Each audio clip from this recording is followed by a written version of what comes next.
Okay, kasama po natin ang pinakamagaling na player sa gabing ito, ang ating best player of the game, Al Federizo.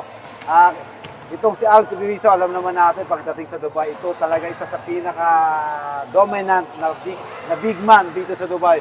Al, anong mga preparasyon ginagawa nyo ngayon dito sa quarterfinals? Total ngayon, pasok kayo sa semifinals.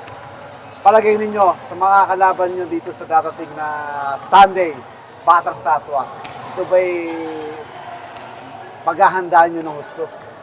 Siyempre, paghahandaan namin, siguro ano ka lang kami, play hard lang kami, tapos play smart.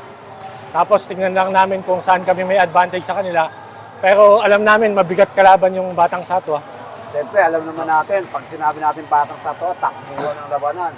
Alam ko naman si Coach Jun Paule, pinaghahandaan talaga. Kung sila yung naghahanda, kayo rin naman yung naghahanda, alam naman natin yan. Siyempre, maganda ang pagkakapanalo nyo ngayon dito sa Pure Playas. Naging nabuhay na momentum niyo ngayon. Siyempre, hindi naman alam naman natin ang Pure Playas, kaya siyempre, malalakas din ang mga player niyan. Basta Juan, veterano din yan, mga katulad mo. Siyempre, ang Al Federizo, hindi naman magpapaiwan to pagdating sa semifinal. Hindi nyo na itatanong, si Al Federizo, Inter Emirates Season 6. Season 6 ba o Season 7? Siya po ang isa sa naging Season MVP. Ngayon, muli na naman sumasabak dito dahil medyo natigil si Al Federizo. Pero eto, nagpapakondisyon na naman. Ikaw ba, Al, handa ka na sa darating na Sunday para sa semifinal?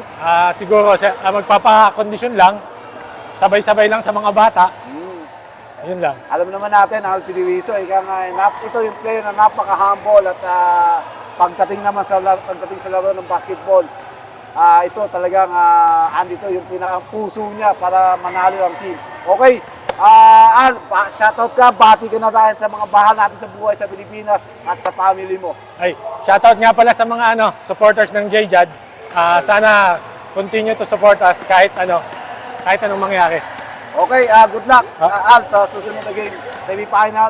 Ang kalaban ninyo, Batang Satwa. Salamat, Coach. Okay, good luck. Coach!